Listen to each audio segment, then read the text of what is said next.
In every industry, there's a line between truth and deception. The botanical world is no different. Plants like kratom carry real history, real healing, and real culture. But today, they're buried beneath confusion and manipulation. Inside Botanics pulls back that curtain. This series explores the hidden world behind the botanical industry, tracing how truth and transparency have become rare commodities in a marketplace built on claims of wellness. Across the industry, misinformation spreads faster than truth. Synthetic 7-hydroxymetragenine is being sold and labeled as kratom, damaging lives, poisoning trust, and misleading the public. Companies hide behind lab reports and influencer narratives, pushing something chemical while calling it natural. We're here to expose that. For us, this story is personal. We've spent years documenting the line between truth and corruption, and this is one of the clearest battles we've seen yet. What's going on, y'all? My name is Vincent Vargas. I am the host of the Borderland podcast from Ironclad. I've been doing some investigative journalism for, 4 years now when it comes to the border and drugs and cartels. And just recently, I came across a subject that I found very fascinating that still aligns with all those areas. It's called kratom and 7-hydroxy. Or is it the same, or is it not? Either way. The further you dig into it, you start getting into some nefarious characters that are involved in the synthetic version of, I would say, an opiate that is on the market that you can find at gas stations or smoke shops near you. So this subject became so interesting that me and my partner, Jake, decided to try and film a series of what we've come across.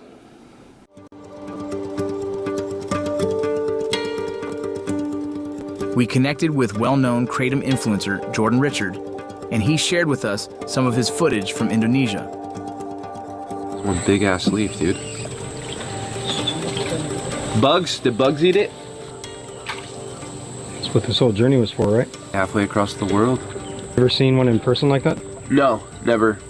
I've only seen the powder. Amazing to me that there's so much controversy. Like, some people say this leaf saved their life, and other people say it's taken lives. That is why there's so much confusion about kratom and 7-OH in this whole industry, and why I wanted to kind of address it. First, let me explain. Kratom.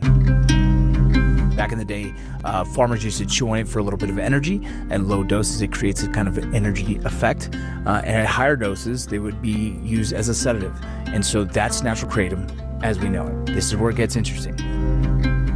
Kratom comes from the leaves of a tropical tree. Inside those leaves are natural compounds called alkaloids. The main one is metragenine. It's what gives kratom its natural effects.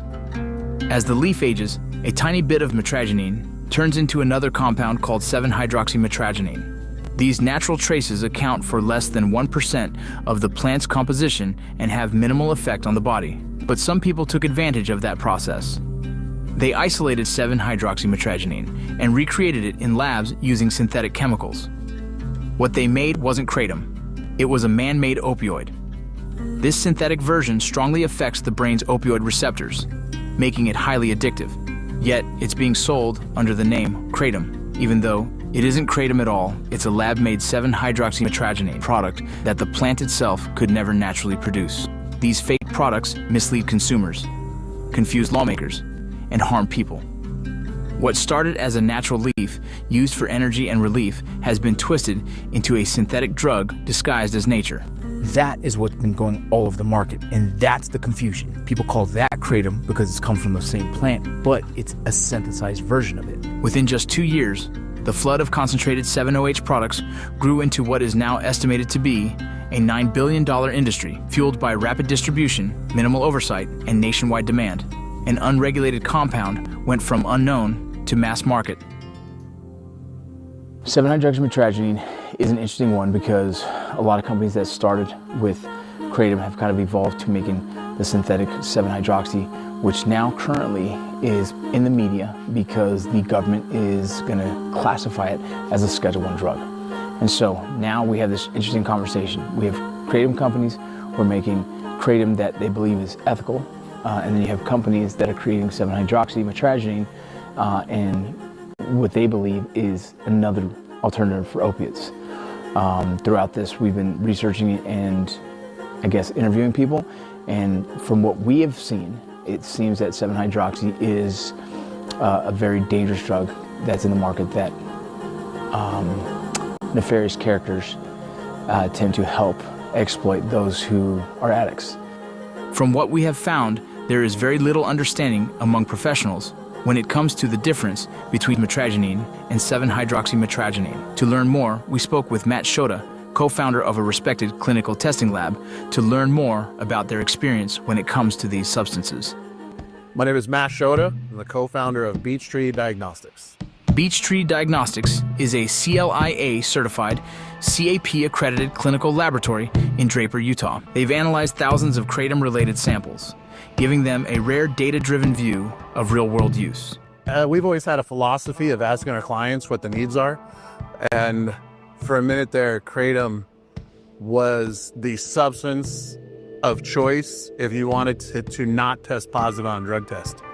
So, and to this day, very few laboratories identify kratom. I think, and this is just my opinion, and I could be wrong, this is my understanding, is we didn't understand the difference between kratom and 7-OH. They're different. That's correct. Kratom and 7-OH are completely different, yet most people still don't realize it, creating widespread confusion among consumers and the public alike. 7-OH is spreading across the country. Its availability in gas stations and smoke shops makes it easily accessible. Because 7-OH came into the market as just another kratom product, consumers had no idea what they were getting into. We connected with Detective John Beck from the Salt Lake City Police Department, who has raised many red flags about the 7-OH issue, ultimately pioneering the idea in Utah that 7-OH needs to be taken way more seriously than it is.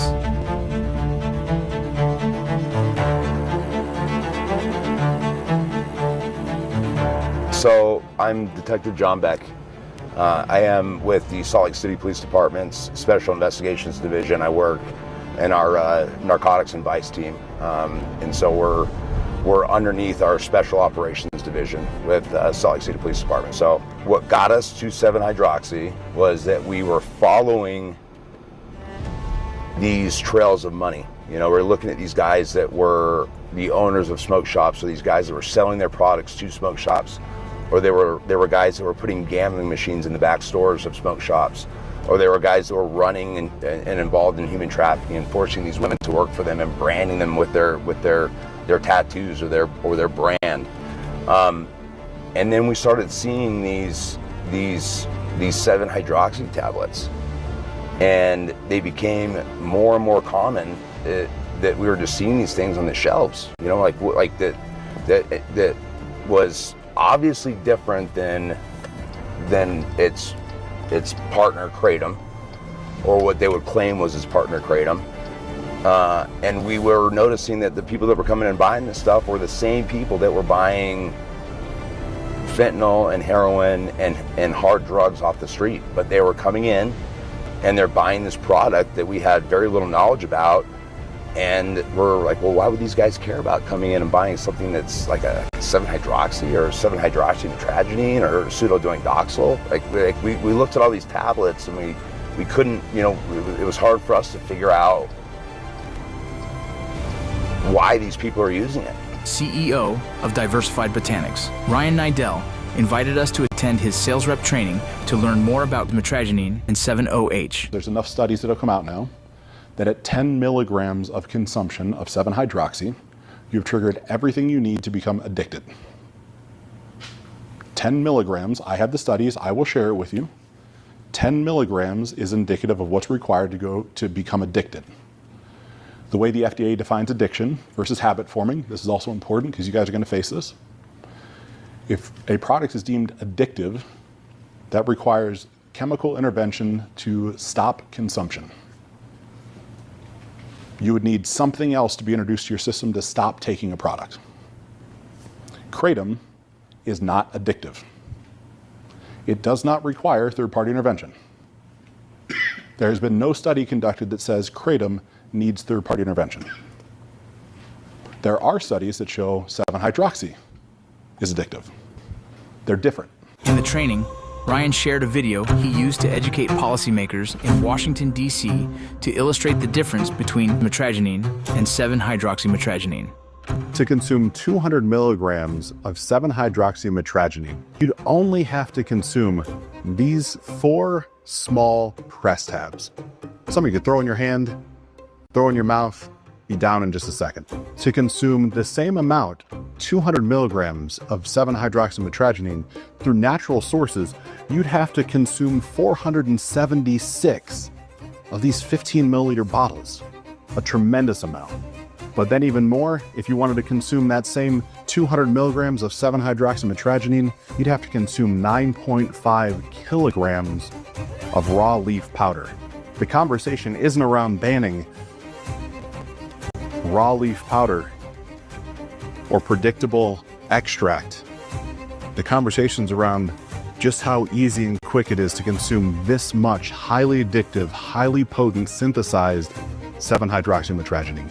In reality, it's a substance that is, you know, depending on how you look at it, depending on its concentration, is on average 17 to 47 times stronger in strength than morphine. I had a few people that were aware of this substance, and they were aware of what it is, and they were aware of its potency, and they were aware of its availability and its easy access, and it's, you know, that it comes in these forms that don't look dangerous. If parents saw it in their kid's pocket coming home from school, they probably wouldn't think that it was something bad. And the more and more and more that I studied into it, the more I had to realize that I have to do some work if I'm going to be somebody that's going to make a dent to this stuff. Detective John Beck has worked on the largest sting operations in the state and possibly the entire country, working to educate leaders of the state of Utah on the dangers and addictiveness of 7-OH. So you have a guy like John who is spearheading 7-OH here in Utah. And then you see the rest of kind of society really lost on what's going on here. There's women, men, there's all kinds of people that are getting fooled by 7-hydroxy and they're posting on TikTok. And so you're seeing that the misconception of thinking it's kratom and all of a sudden they're buying 7-OH and receiving these free samples, how it's kind of taking their lives. Me and Jay created a kind of a PSA to kind of give people the information of it, and a few social media influencers went forward and posted it. And so our goal was to try and help educate people on, like, what is this and what's happening right now in our society that people don't even realize it's right under their nose. You'd never expect the most addictive thing in your neighborhood is sitting quietly on a gas station shelf, marketed as herbal relief. This is really a sinister industry. The nation's Health and Human Services Secretary sounding the alarm on a compound known as 7-OH. This legal compound, 7-OH, is stronger than morphine. Scientifically, by definition, it is an opioid, and yet it is sold in vape stores, in smoke shops, in convenience stores, and gas stations. And worst of all, most people have no idea what it is. No idea that a single tablet can lead to a full-blown addiction. It's a powerful synthetic compound with no regulation and no oversight. Look at all that 7-hydroxymitragynine. Bro, this shit is the most addicting thing I've seen come into this smoke shop. By the time you realize how bad it is, it's already got a hold of you. 7-OH. It's not what you think, and it's everywhere. I was someone that got tricked into thinking it was just another kratom product. I'll just take one every now and then to boost my energy and get through the day as a mom. That ruined my fucking life. As we were trying to find stories and create awareness about 7-OH, a well-known influencer was going undercover at the Champs Convention looking to expose the 7-OH industry. This is what he captured. All right, so you guys know me for doing a lot of quasi-investigative journalism. And most of the things that I post online, I'm never in the field until now. And going to the Champs Convention, which if you don't know what that is, it's a giant trade show where businesses sell to other businesses vapes, CBD, marijuana, kratom, and this year, 7-hydroxy, or 7-OH. If you're asking yourself, what the fuck is that? It is more addictive than morphine. It is something that you can buy without a prescription, you can buy without ID, and they can sell it anywhere. So to expose this industry, I obtained credentials as if I was a buyer from Utah. I went to all of the vendors and talked to them, and the things that they told me were absolutely terrifying. These are drug dealers wearing a polo shirt at a convention. What is it? Tell me about it. So, imagine we know nothing. Yeah, so it's 7-hydroxymallogyninine. So it is a kratom leaf extract. Got it. So it hits the opiate receptors. So it's very similar to someone if they were to be taking like a perk or something like that. Taking what? Like a perk or something like that. Oh wow. We're not supposed to be saying that word too loud, but it describes the most similar. We can't say perks. They don't like that. Yeah. So it's very similar to that, and the biggest thing is it has no overdose as well. So you can take as much as you want, you'll just throw up. We're not supposed to be saying that word too loud, but it describes the most similar. We can't say perks. The next booth we hit up was Hydroxy, and Hydroxy is very interesting because they recently received a letter from the FDA, which I'll put up on the screen. We stopped by to see if they were still up to the same things and if they had heeded any of the FDA warnings. Here's the footage we got from it. You be the judge. Why did people pick this over just for kratom? Because I mean, we sell a lot of kratom, but like, why did people pick this over kratom? The convenience, I think, the ease of use, and but like over a gummy or something. Why they choose us, I think, particularly is our reputation. Yeah. We're well known in the industry for our quality product. We don't carry any 708 right now. Okay. We're in Utah. We sell kratom right now, but yeah, this is different from kratom. What's the difference? To my knowledge, the best of my knowledge is that it's stronger. It's a little bit more pure, I guess, in the sense of the word I should use. What you guys know? They told me that it's 40 times stronger than kratom. It's 40 times stronger than kratom. Have you tried it? I haven't even tried kratom, so I'm nervous. I've never tried this. I've tried kratom. I heard It's addictive. All right.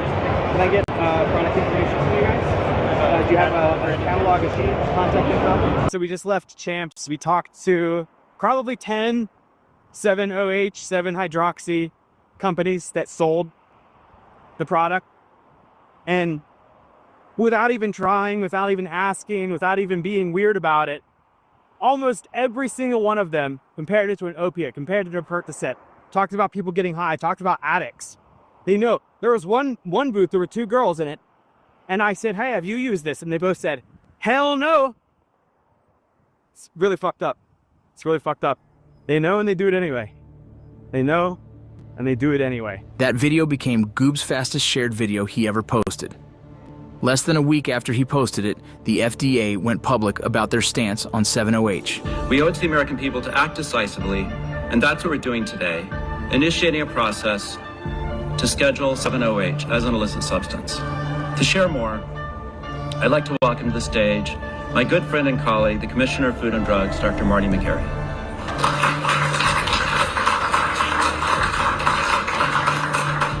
Thank you, Deputy Secretary O'Neill. It's great to be here.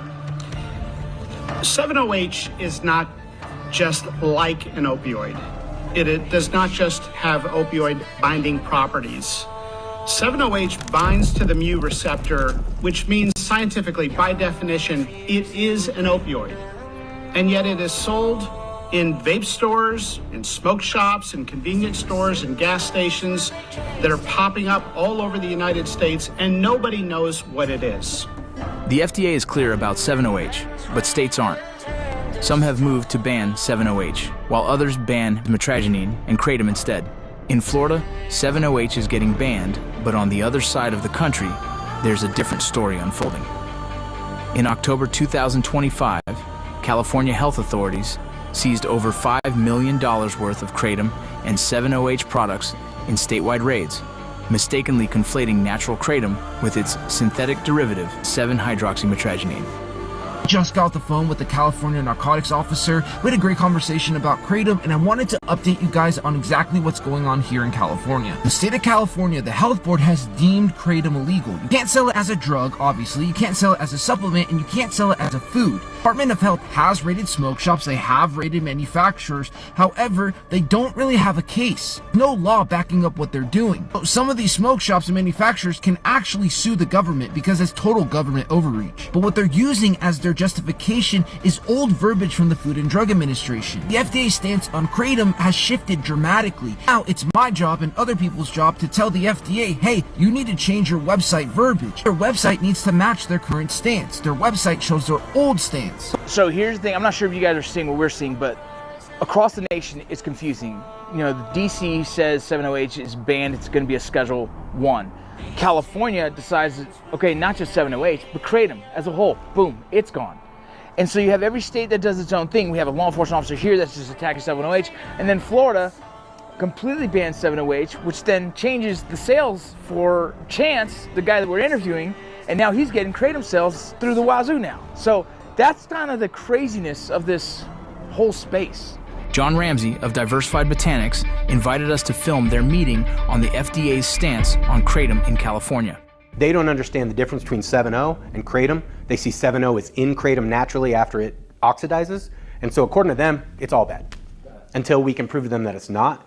I have already talked to Mac Haddow, who is the president of the American Kratom Association, as well as the attorneys from several leading brands. This is a time where competitors are all coming together because we understand that this is wrong. Yeah. And so we're all working together on it. All of our attorneys, our in-house attorney, their in-house attorneys are all working in tandem to help the American Kratom Association release this product. If Kratom's ever going to grow to the way that it should and be publicly accessed and opened, it has to be regulated. There has to be a standard. You can't have one product be super strong, gonna, potentially harm someone, where another is. It has to be standard across the board. Our focus is not on Kratom. Our focus is on 7-OH, which, according to the Journal of Medical Chemistry, is 13 times more potent than morphine. We have a history in public health of being asleep at the wheel. 30 years after cigarettes were widely used, then we started raising public health concerns. After heroin, crack, cocaine, and other street drugs became popular, about 10 years later, the medical establishment and public health community responded. 18 years after the approval of OxyContin by the FDA, we woke up to a terrible crisis that may have killed almost 1 million Americans. And then again, right afterwards, with fentanyl. We have a history of being asleep at the wheel. For the sake of our nation's children, let's not get caught flat-footed again. The greatest trick the devil ever pulled was convincing the world he didn't exist.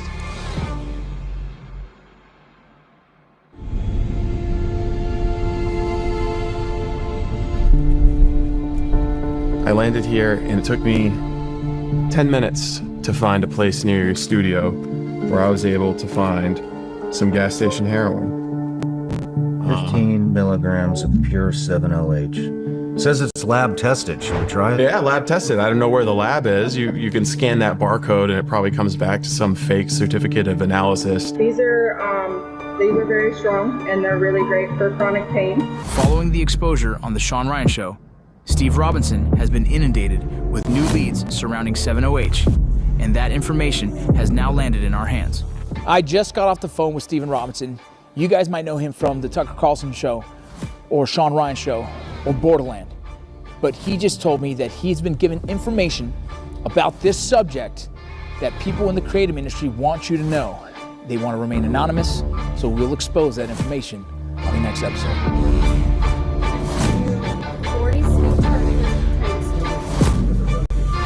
We're crabby, so I was like...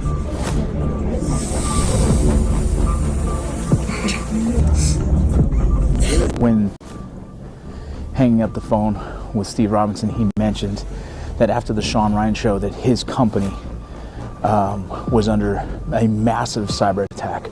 So there's something about this subject that some people just don't want you to know. And we're gonna keep digging it.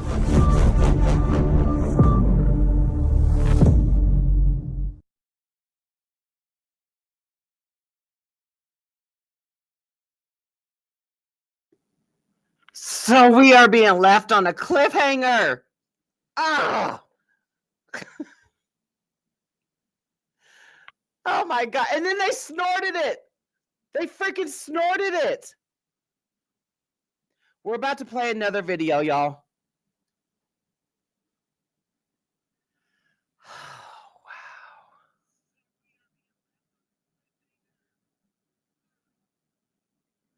Jen, are you good?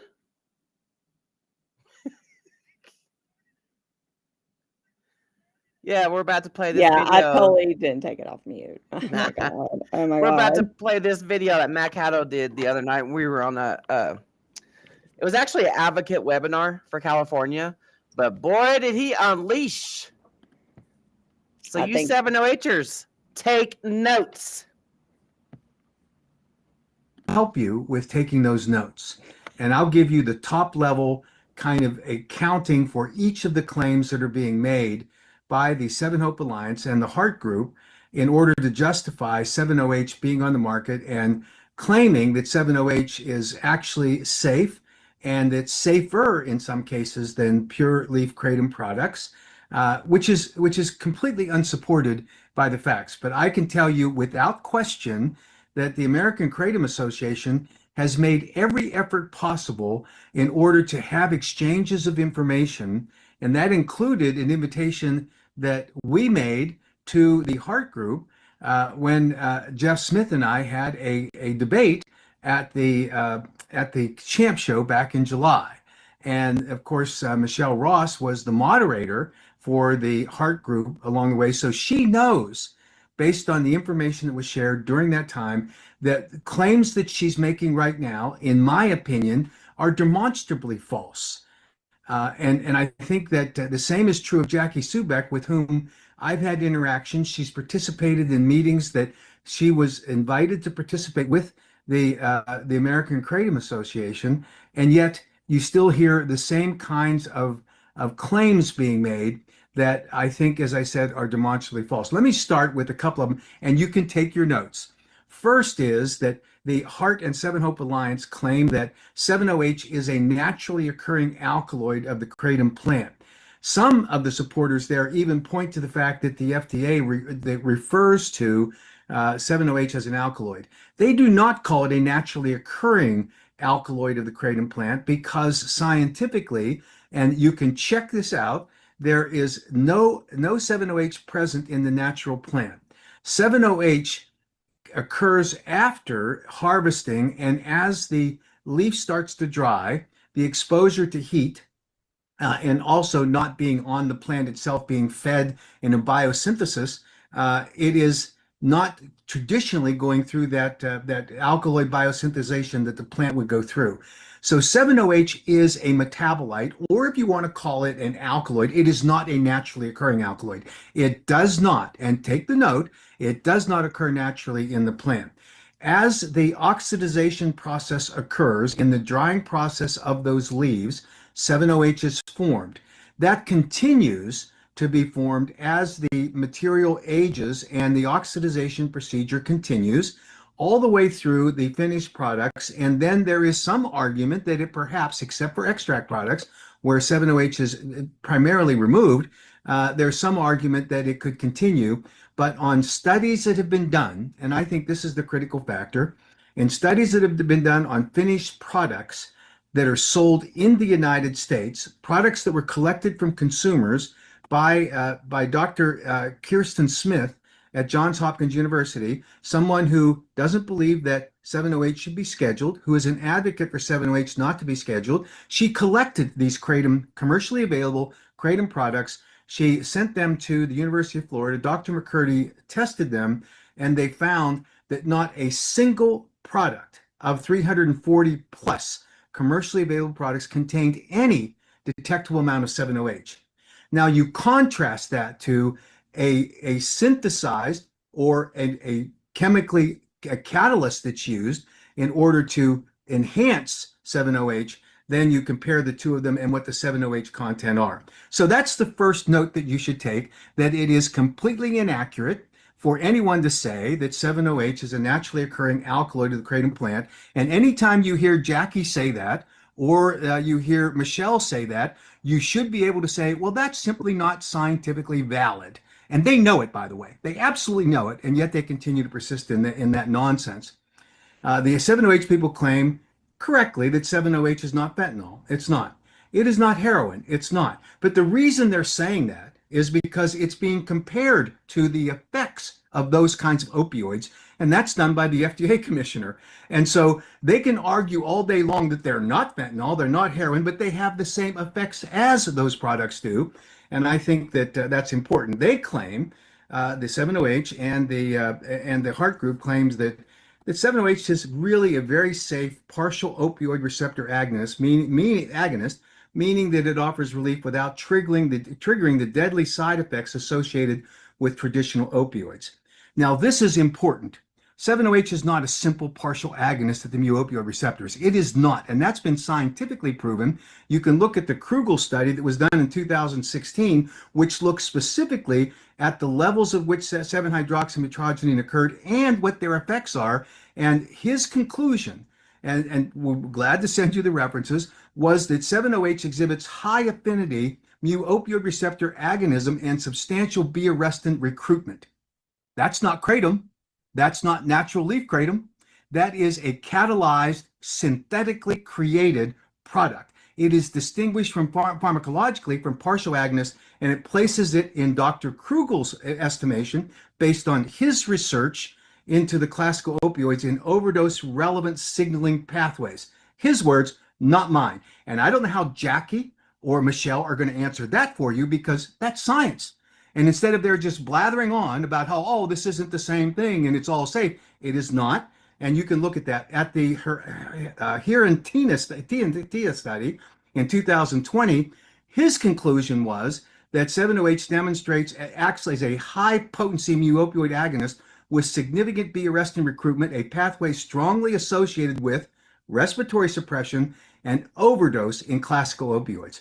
Why in the world would anyone stand up with a straight face and say, like Michelle and Jackie do, in my opinion, a false claim? Because the science contradicts what they're doing, and that is found in the scientific statement. What the 7-OH people want to say is that 7-OH is safe even though it has the core risk mechanism of opioids. They say 7-OH offers relief without deadly side effects. That is simply false. And the FDA has already evaluated it. They've looked at it, and they've had a clear warning because 7-OH has opioid class pharmacology.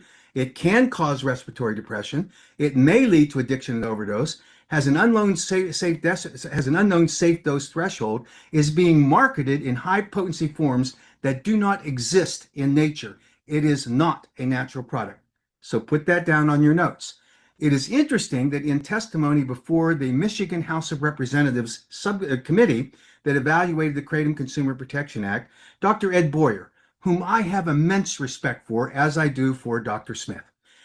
Dr. Boyer, again, is not in favor of scheduling of 7-OH, but he said that the predominant marketing mechanism for 7-OH products today are sublingual and chewable tablets, which avoids completely the first pass metabolism and bypasses the liver and goes right to your bloodstream. And he said, not me, put this in your notes for Jackie and Michelle to answer. He said those products should not be available in the marketplace today. An advocate for 7-OH not being scheduled under the Controlled Substances Act is saying those products should not be available to the market, and yet those are the predominant forms, and those are under the umbrella of the Heart and the 7-HOPE Alliance groups, the products that are being manufactured. They cannot escape that, and that's the truth of the matter, and that is documented by their own scientist who has a different view than we have, but certainly accepts that that's simply not what should be done. The 7-HOPE Alliance and Heart say 7-OH is not synthetic, and the process for manufacturing 7-OH is the same as producing vitamin C products from oranges. Instead of eating 25 oranges, you can get the same amount of vitamin C in a tablet or gummy, and that is the exact same process 7-OH is produced by. Now, let me emphasize this. That is not an accurate statement. It was not accurate when Jeff Smith said it to the Kentucky Legislative Committee reviewing the administrative rule that the governor had established. It was not true when Jackie Subeck or Michelle Ross repeat it. That doesn't make it true because they repeat it. The truth is that vitamin C already exists in high concentrations in oranges. That's a scientific fact. 7-OH does not exist in kratom in any significant amount. It's only a trace amount. So how you can compare the vitamin C content, which is rich with vitamin C in oranges, and say somehow it's the same process.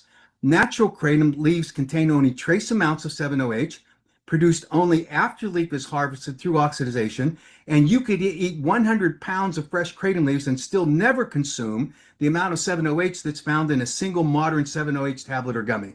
That's a fact. 100 pounds of fresh kratom leaves, and you couldn't have the same effect under these 7-OH products that are used as they're marketed today. Vitamin C tablets are created by extracting an existing compound. 7-OH products are created by chemically converting a different substance, vitamin C, extracted or synthesized, but it is the same molecule found abundantly in oranges. That's not the case in 7-OH. Now, I have heard people say, and I understand that they want to make this argument that somehow the AKA is misusing the term of a synthetic catalyst. I have said that 7-OH is only produced when they apply a catalyst like chlorine, the same chlorine as you use in shocking your backyard pool. I have heard the wringing of the hands and the wailing about how that simply isn't true. And how could I say that? Well, I say it because Vince Saunders, who is the primary promoter and the originator of 7-OH, that's what he said. He said it, and we have a social media post where he says we use high chlorine content the same as what you have in shocking your backyard pool. So Michelle and Jackie, explain that and ask Vince, because it's not me saying it, it's Vince. And there's just no way in the world that you could have this same kind of, and put this in your notes, the same kind of effect in terms of extracting vitamin C out of oranges and 7-OH out of kratom leaves. It simply doesn't pass the smell test, nor does it pass the crucial test of being true. It's simply untrue. My opinion is that this is a deliberate distortion by the advocates for the 7-OH community that do not know what they are talking about. I encountered one of these individuals who tried to interfere with a webinar we had the other night, and he made these same claims, and I challenged him. Bring your evidence. And of course, he's been silent since. The claim that is made by the Seven Hope Alliance and Heart is that 7-OH, based on voluminous scientific research, is a promising option to stop overdose deaths. That's what they say.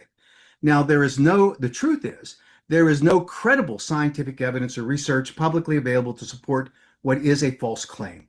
The industry trades groups, the Seven Hope Alliance and Heart, mislead consumers and policymakers with this claim to justify putting a very dangerous product on the market without meeting the requirements of the federal statute to require evidence on its safe use prior to market entry. So here's an interesting question.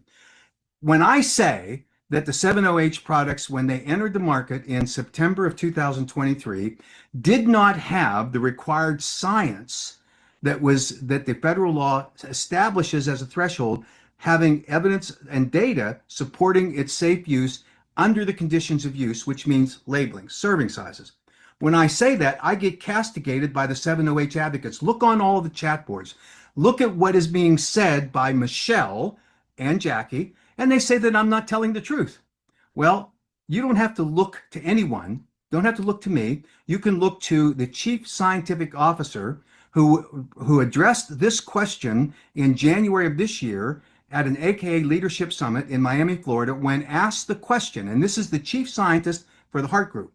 He was asked the question, Dr. Kampmeyer, was there any scientific evidence to justify market entry? And he said no. This is from the chief science officer. Put that in your notes. He said that they did not have the required science in order to have the market entry. And as of January of 2025, they still didn't. And so you have market entry for over a year and a half on the market with a product that didn't have the required justification for safety required by federal law. So why are those products on the market? Nobody can tell you that. And it's your Heart's own scientific officer that discussed that, disclosed it, and said, we're hoping that we'll have something by mid-2025 and more likely in 2026. His words, not mine. So how did Jackie and Michelle and Jeff explain that? It's their own scientific personnel that disclosed it. Again, not a statement that we made. The claim by the Seven Hope Alliance and Heart Group is that from 1998 to 2023, opioid overdose deaths increased each year. In 2024, opioid overdose deaths dropped 27% nationally. CDC data shows that opioid overdose deaths peaked in August of 2023, and then 7-OH became available in September, establishing a correlation.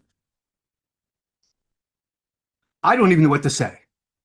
They are making the argument that because 7-OH became available in September of 2023, therefore, and because there was a reduction at the same time, there's a correlation. There is not causation. Reductions in opioid fatalities correlate strongly with an increased access to Narcan. The U.S. government made it available. There's a Pulitzer Prize award to a newspaper that did an investigative report about the impact of Narcan coming on the market and how it significantly reduced the number of deaths to overdoses because Narcan was available. Secondly, and I think this is critically important, that as we came out of COVID, people started to socialize more. Instead of sitting in their homes, consuming opioids and other illicit drugs and experiencing an overdose, there was no one there to help them. Now, as we come out of COVID and with the availability of Narcan, there were people around. We were now with each other. And that's what stopped this dramatic increase in the number of opioid overdose deaths, simply because we socialized coming out of COVID. And for Heart or Seven Hope Alliance to suggest that they had any role whatsoever that has causation that can be proven, the reduction of deaths is stolen valor, because it's simply not true. And the CDC evidence is pretty clear. There is no evidence, nor any plausible pharmacological mechanism by which 7-OH would decrease opioid mortality rates. These claims clearly, in my opinion, represent a misuse of the overdose statistics to advance a narrative unsupported by epidemiology or toxicology. That's the truth. And yet they continue to repeat it. And I think, in my opinion, they do so disingenuously to mislead consumers in order to justify the existence of these products on the marketplace. 7-OH advocates further claim that in states where 7-OH bans exist, these states, Utah and Arizona, that enforced these bans showed an increase in the overdose deaths or a plateau in overdose deaths, while states with the highest per capita consumption of 7-OH, Florida, West Virginia, and Virginia, saw reductions in fatal overdoses from 31% to 42%, reductions far greater than the national average. Well, that ignores a whole host of baseline data. The use of opioids in some of those states was dramatically over what the national average was, and therefore the number of opioid overdose deaths would correlate to that, not the 7-OH being available. The 7-OH industry groups that continue to assert that rigorous enforcement in Utah and Arizona to justify its false claims is also disingenuous. Utah did not start to aggressively enforce its restrictions on 7-OH until January of this year. So they can't claim that there was any kind of correlation to any data that suggests that there was a change in the overdose deaths.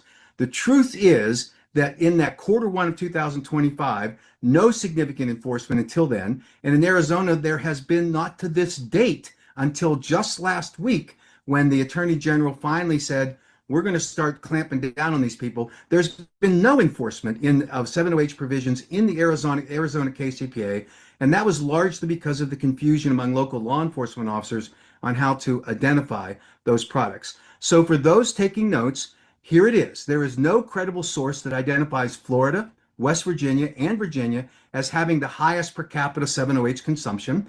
And there is no publicly verified data showing a 31 to 42% reduction in fatal overdose in those states that can be attributed in any way to 7-OH consumption. The national average reduction in overdose deaths is not cited in their claim, nor is there any evidence linking 7-OH consumption to the magnitude of the state-specific reduction in overdose deaths. The industry's false claims are based on false enforcement timelines, false correlations, and false causation assumptions. That's the bottom line. Put that in your notes.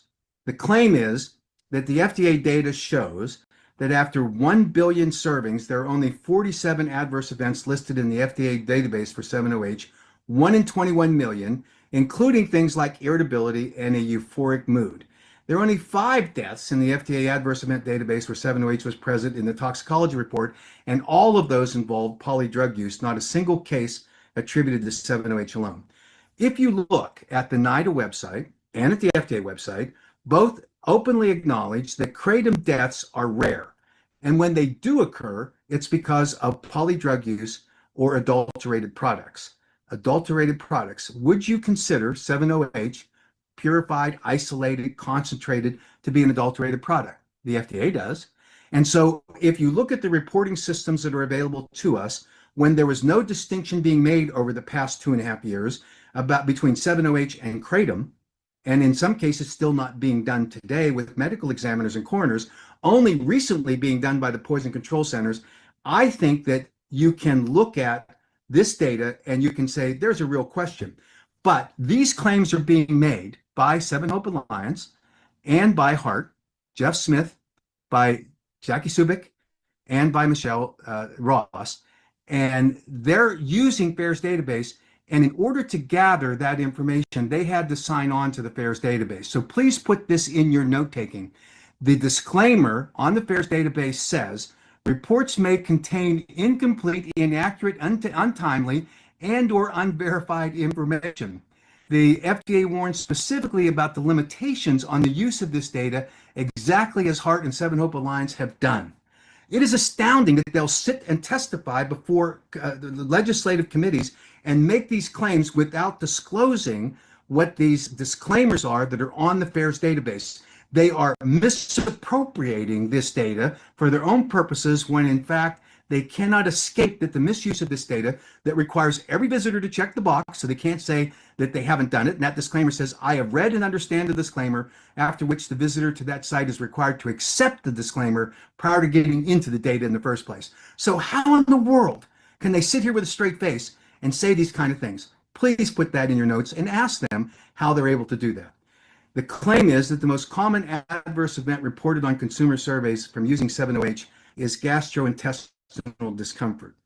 Well, you need to look at the FDA data about the adverse events that are being reported, about the pharmacological impacts, and remember what Dr. Boyer said, which is that most of the 7-OH products on the market today are sublingual or chewable tablets, which goes right to the bloodstream and it caused euphoria. And he explained that the problem is that the euphoria spikes your mood high, then it goes away quickly, and that's where you get the addiction liability, because in those products, based on bloodstream activity and absorption, the people have to have it again. And pretty soon they're having it more and more frequently, and that's where you get the addiction liability. It is stunning that the advocates for 7-OH would try to say that the only adverse event that they have reported is gastrointestinal discomfort. Sublingual and chewable tablets never get to the gastro system. The first pass metabolism for getting to the liver requires it to come through the stomach, not through your bloodstream, through your oral ingestion of a sublingual or chewable tablet. This is nonsense, and they know it, and they say it with a straight face, and they mislead legislators, and worse, they mislead the American public, and they mislead the 7-OH advocates who are hell-bent to support them because of the experiences they're having, which is far different than kratom, and I acknowledge that. If you're having acute and chronic pain, it is very likely that 7-OH may be a better product for you. That's fine. You need to have the 7-OH people go through the appropriate government regulatory schemes in order to be able to be on the market. They failed to do it as a dietary supplement under the Dietary Supplement Health and Education Act. They now have to go to the new drug application process, because if you listen to the 7-OH advocates and what they say is the great value, it's because it has this therapeutic benefit. I don't see anyone saying, like it is with kratom, well, it just gives you a little energy boost, makes you feel a little better, which is 2/3 of the consumers of kratom products of natural kratom leaf products in the United States. That's why Dr. McCary says natural leaf kratom is not the focus of the FDA. That's why the study that was done of natural leaf kratom products by the FDA with the single ascending dose study found that kratom appears to be well tolerated at all dose levels. There's no study, none, zero for 7-OH. Please put that in your notes along the way. The claim is, by 7 Hope Alliance and Hart, is that kratom and 7-OH are one and the same, and the body converts metrogeny into 7-OH at a rate of 24% in the liver. Now, here's the difference. If kratom with a trace amount of 7-OH is ingested, and it has to be processed by the liver, and it converts that trace amount to 24%. Let's say that's true. If you take a majority product, 7-OH product, where the compound contains a significant amount of 7-OH, it is like hitting the liver with a freight train. And when it converts 24% of the 7-OH that hits the liver and then converts it, it is a huge amount, much higher than natural leaf kratom. This is disingenuous. It is a lie, and yet it is used to justify these products being on the market. You cannot justify it with this, and I think it's misleading consumers, and it's a dramatic, in my opinion, is a dramatic miscarriage of the laws that are on the books to protect consumers, including mislabeling along the way. The claim is that the opposition from natural kratom leaf product manufacturers is that this is just a turf war because they have lost market share to 7-OH products. That is just competition.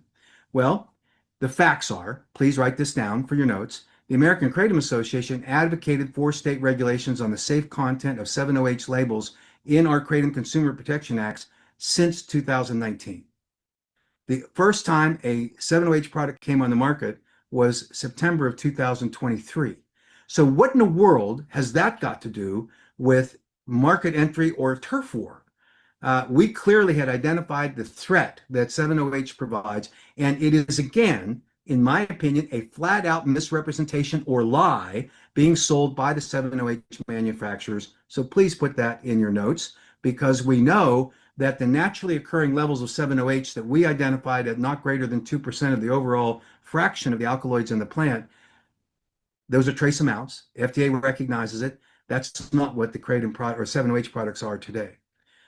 Hart claims that HHS has prematurely announced their intent to schedule 7-OH, a kratom-derived compound. The announcement lacks science, disregards how 7-OH is used in the real world, and threatens thousands of American consumers who rely on 7-OH to improve their daily lives. Okay, the fact that you can improve the daily life of some number of consumers with an illegal product is not a justification for keeping it on the market. 7-OH Alliance goes on to say, we are deeply disappointed by today's announcement. This was in July 29th of 2025. The decision to schedule reflects a fundamental misunderstanding of the science and the lived experience of over 1 million Americans, said Jackie Subeck, founder of 7-OH Alliance. One of the leading kratom researchers in the world, Jack Henningfield, who has consulted with the 7-OH industry, submitted an 8-factor analysis to the Drug Enforcement Administration with this following conclusion, and please put this in your notes. The pharmacological profile, abuse liability, and emerging patterns of use of non-medical use establish 7-OH as a dangerous substance. Current regulatory gaps have enabled widespread availability of these products despite their opioid-like properties, and necessitate immediate policy intervention to address this emerging threat to American public health. I don't know what else is left to say other than consumers and advocates for 7-OH who are passionate, and I respect the passion, are saying that all of this stuff is just made up. All of this stuff is just a big lie that the kratom industry is pushing out. As a consumer advocacy organization, and as one of the people that was involved from the very start in 2016, where we fought for safe access to safely formulated kratom products, we put limits on it at the time. We have limits on it today to the 2%, and you cannot produce a kratom extract product that exceeds the solvents, the FDA-approved solvents, that allows for the power of the alkaloids to exceed what would be normally extracted, safely extracted. I don't know how we get lumped in to that group of the bad guys. We have reported more than 130 companies, kratom companies, to the FDA for their illicit marketing claiming therapeutic benefits from kratom, natural leaf kratom products. More than 130 who exceed what the actual law allows. We are doing the same thing with 7-OH. So you can't point the bony finger of blame at us and say, you guys are responsible. The ones who are responsible are those that put their products on the market without any scientific evidence, despite their claim when they did that they had the science. They did not. Their own scientific officer said that. You cannot support allowing for a product that is synthesized or oxidized using a catalyst of high chlorine content chemicals which is similar to your backyard, shocking your backyard pool, and that came from Vince Saunders. You can't tell me that the scientists who are currently supporting not having 708 scheduled, who say that the products that are on the market, the predominant marketing form in sublingual and chewable tablets, are dangerous and should be removed. You can't have one of the scientists who supported 7OH initially consulted with the 7OH industry, now after a close examination of all the science, determines those products are dangerous, and then say it's the AKA's problem. The problem is the zealous advocacy by the groups that are pushing for one thing: market access to drive sales and profits. Not a turf war, but a money battle, making sure that they get to capture all of that money at the expense of consumers. So in my opinion, that's what should be taken back to these advocates, to these manufacturers, and these industry groups that are shilling for those manufacturers to ask them to be accountable. And I'm glad to provide any details, any substantiation on this that you require, but I've not heard from the guy that attacked me, and started claiming that 7OH was so great, not heard any of a response back to my invitation to let's have a webinar. Let's talk about it. He doesn't want to do that because obviously he has to retreat back to Jackie and to Michelle. And it's just too bad because they have fed him a lot of misinformation, in my opinion, a lot of disinformation, in my opinion, and what's clearly not factual based on the science. So I'll stop there, Laura. Thank you. I've been true. Yeah. Hey, oh yeah.